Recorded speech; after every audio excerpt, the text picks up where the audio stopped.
நாடு முழுவதும் சாதிவாரி கணக்கெடுப்புக்கு மத்திய அமைச்சரவை ஒப்புதல். மக்கள் தொகை கணக்கெடுப்புடன் நடத்தப்படும் என மத்திய அமைச்சர் அஸ்வினி வைஷ்ணவ் அறிவிப்பு.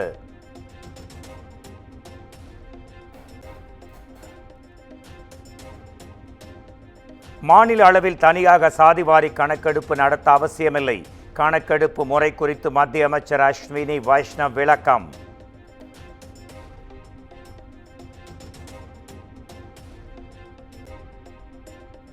சென்னை 2ஆம் கட்ட மெட்ரோ ரயில் திட்டத்திற்கு மத்திய அமைச்சரவை ஒப்புதல். மத்திய அமைச்சர் அஸ்வினி வைஷ்ணவ் அறிவிப்பு.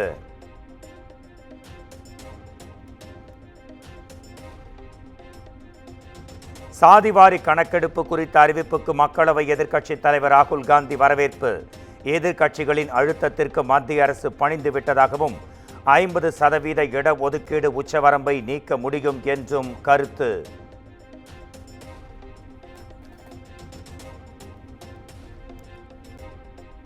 சாதிவாரி கணக்கெடுப்பு தமிழ்நாடு அரசுக்கும் திமுகவுக்கும் கிடைத்த வெற்றி என முதலமைச்சர் மு.க. ஸ்டாலின் எக்ஸ் தளத்தில் பதிவு.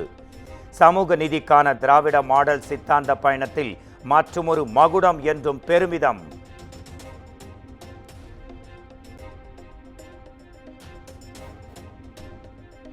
சாதிவாரி கணக்கெடுப்பு குறித்து தெளிவான விளக்கம் மத்திய அரசிடம் இல்லை. கணக்கெடுப்பு எப்போது தொடங்கும், எப்போது நிறைவடையும் என்று முதலமைச்சர் மு.க. ஸ்டாலின் கேள்வி.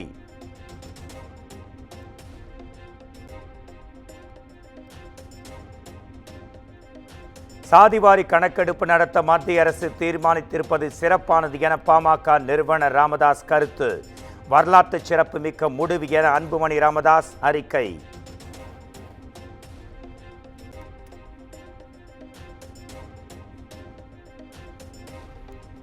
சாதிவாரி கணக்கெடுப்புக்கு ஒப்புதல் அளிக்க மத்திய அரசுக்கு எடப்பாடி பழனிசாமி பாராட்டு.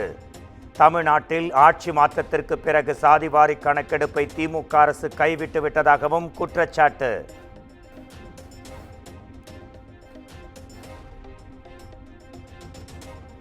சாதிவாரி கணக்கெடுப்பு அறிவிப்பு மூலம் சமூக நீதியின் மெய்யான காவலராக மாறியிருக்கிறார் பிரதமர் என நயினார் நாகேந்திரன் பெருமிதம்.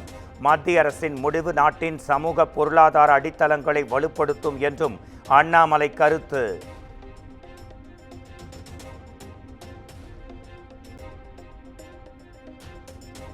தமிழக வெற்றி கழகத்தில் ஒழுங்கு நடவடிக்கை குழுக்கள் அமைத்து கட்சியின் தலைவர் விஜய் அதிரடி. கட்சி கட்டுப்பாடு கொள்கைக்கு எதிராக செயல்படும் உறுப்பினர்களின் மீது நடவடிக்கை எடுக்கும் வகையில் அதிரடி நடவடிக்கை.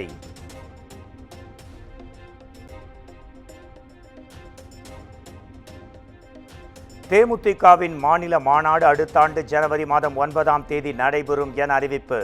தேர்தல் கூட்டணி குறித்து உரிய நேரத்தில் அறிவிக்கப்படும் என்றும் பொதுக்குழு கூட்டத்தில் பிரேமலதா விஜயகாந்த் விளக்கம்.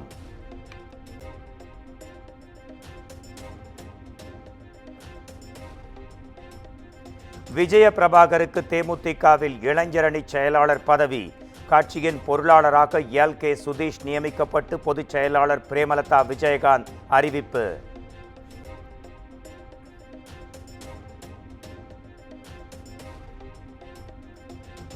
தென்னிந்திய நடிகர் சங்க நிர்வாகிகள் பதவிக்காலத்தை மேலும் 3 ஆண்டுகளுக்கு நீட்டித்ததை எதிர்த்து வழக்கு. நடிகர் சங்க தலைவர் நாசர், பொதுச் செயலாளர் விஷால், பொருளாளர் கார்த்தி பதிலளிக்க சென்னை உயர்நீதிமன்றம் ஆணை.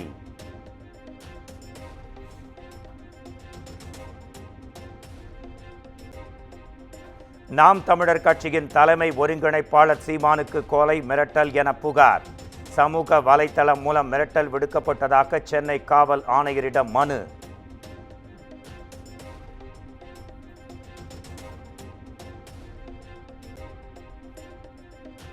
சேலம் பெரியார் பல்கலைக்கழக பணி நியமனத்தில் முறைகேடு என எழுந்த குற்றச்சாட்டு.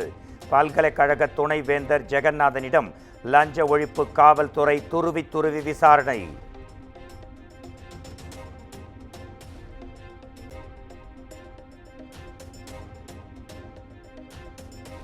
அருணாச்சலேஸ்வரர் கோயில் அறங்காவலர் குழு தலைவராக ஜீவானந்தம் நியமிக்கப்பட்ட உத்தரவு ரத்து.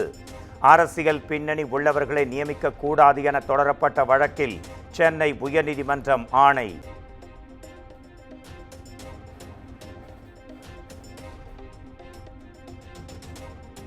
மதுரை ஏறு தழுவுதல் அரங்கில் நடைபெற்ற ஜல்லிக்கட்டு போட்டி காளை முட்டியதில் படுகாயமடைந்த மாடுபிடி வீரர் பரிதாப பலி.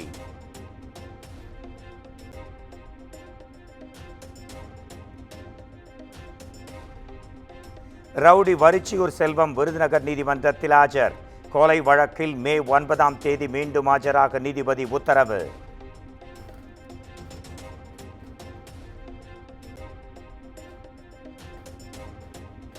புதுக்கோட்டையில் பெண் கொலை செய்யப்பட்ட வழக்கில் குற்றவாளிக்கு மாவட்ட நீதிமன்றம் தூக்கு தண்டனை விதிப்பு. 2021ஆம் ஆண்டு நகைக்காக சித்தி மகளை கொடூரமாக கொலை செய்த வழக்கில் பரபரப்பு தீர்ப்பு.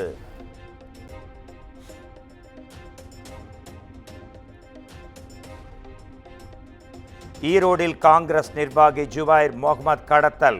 பணம் கொடுக்கல் வாங்கல் பிரச்சனையில் நிகழ்ந்த கடத்தல் சம்பவம்.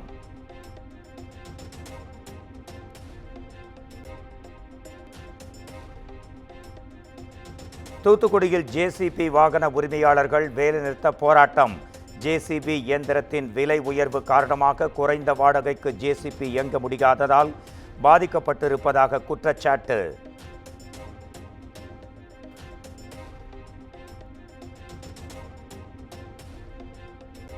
ஆரணி அருகே வனப்பகுதியில் ஏற்பட்டுள்ள காட்டுத்தீயால் அரிய வகை மூலிகைச் செடிகள் சேதம். கட்டுக்கடங்காமல் பற்றி எரியும் தீயை அணைக்க வனத்துறையினர் தீவிரம்.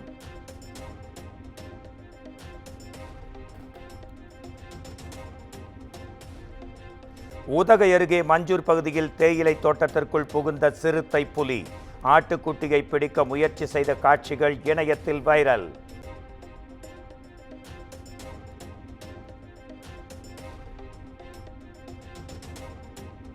கீழடி அருங்காட்சியகத்தை குடும்பத்துடன் பார்வையிட்ட நடிகர் சிவகார்த்திகேயன். ஆர்வத்துடன் புகைப்படம் எடுத்துக்கொண்ட ரசிகர்கள்.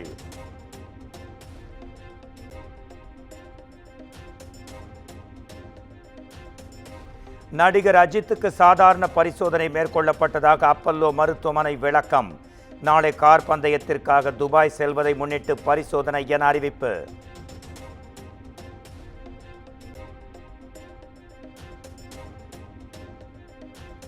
இந்திய இளைஞர்கள் மேற்கத்திய கலாச்சாரத்தில் மூழ்கியிருப்பதாக நடிகர் ரஜினிகாந்த் வேதனை. செல்போன் யுகத்தில் இளைஞர்களுக்கு நாட்டின் கலாச்சாரம் தெரியவில்லை என்று ஆதங்கம்.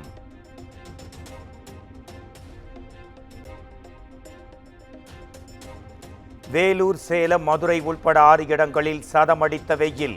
அதிகபட்சமாக வேலூர் மற்றும் கரூரில் 104 ஃபாரன்ஹீட் டிகிரி வெப்பநிலை பதிவு.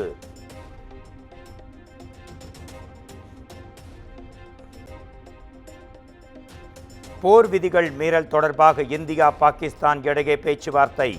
எல்லை தாண்டிய பாகிஸ்தான் தாக்குதலுக்கு இந்தியா கண்டனம் தெரிவித்ததாக தகவல்.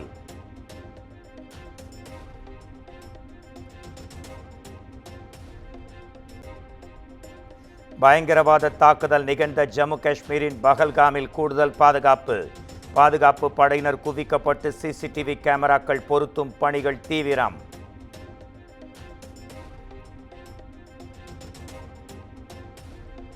பாகிஸ்தான் முன்னாள் கிரிக்கெட் வீரர் ஷாஹித் அஃப்ரிடியின் யூடியூப் சேனல் இந்தியாவில் முடக்கம். பஹல்காம் தாக்குதலில் தவறான தகவலை பரப்பியதால் மத்திய அரசு அதிரடி.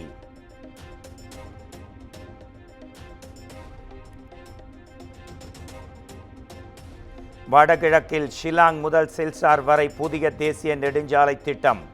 சுமார் 22,000 கோடி ரூபாய் மதிப்பீட்டில் தேசிய நெடுஞ்சாலை திட்டத்திற்கு மத்திய அமைச்சரவை ஒப்புதல்.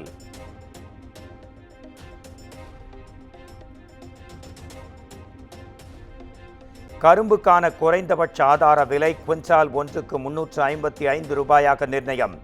மத்திய அமைச்சரவை ஒப்புதல் அளித்திருப்பதாக அஸ்வினி வைஷ்ணவ் அறிவிப்பு.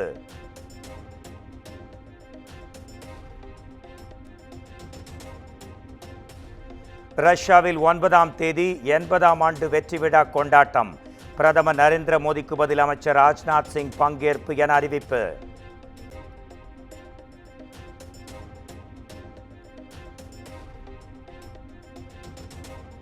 இரண்டாயிரத்து 25ஆம் ஆண்டு இளநிலை நீட் தேர்வுக்கான ஹால் டிக்கெட் வெளியீடு. மே மாதம் 4ஆம் தேதி தேர்வு நடைபெறும் நிலையில் அறிவிப்பு.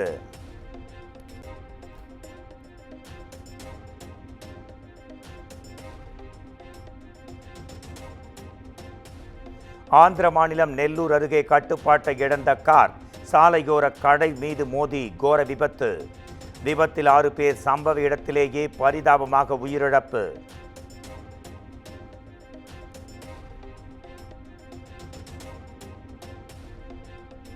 மத்திய காசாவில் இஸ்ரேல் குண்டுவீச்சு தாக்குதல். பாலஸ்தீனியர்கள் 8 பேர் சம்பவ இடத்திலேயே பலி.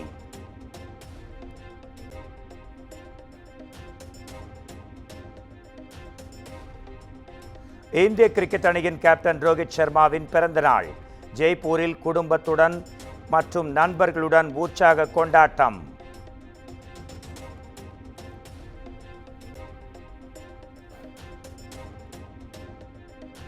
கார்த்திக் சுப்புராஜ் இயக்கத்தில் சூர்யா நடித்த ரெட்ரோ நாளை ரிலீஸ். படக்குழுவுக்கு இசையமைப்பாளர் அனிருத் வாழ்த்து.